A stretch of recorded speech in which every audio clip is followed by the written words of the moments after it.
season, something that we often look through with our youth development athletes are really their movement patterns and how they move. And something that we often see is sometimes you may notice that youth athletes might look a little gangly, and quite often it's just they're growing into their bodies and they're trying to get better feedback from their body, and everything hasn't really developed yet. Sometimes it's actually weakness. And what we do within our assessment and through the course of training is we find out what is going on, what is making that athlete maybe less stable. Quite often we'll hear core strength is really important, and it is. It helps connect our lower bodies to our upper bodies. So when we're running, we're cutting, we've got that good force transfer and everything is nice and stable through that core. Other things that we'll look at, sometimes it's the hip rotators. So muscles where we are working on establishing a good foot contact and then trying to get this rotation through our hips. All these hip rotators work to help us cut and decelerate well. So if you ever notice that an athlete is maybe running or cutting and their knees are folding in, quite often it's weakness in the glutes,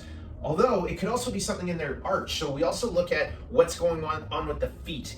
Do you notice that the foot is collapsed in and they're not actually using their arch muscles? We would think, of course, our feet are just gonna work well, but that's not always the case. So we need to actually strengthen them and put them into a good position in order to help them work. And we'll use strategies like using bands for different drills or balance boards, different tools that help wake up those muscles to function better.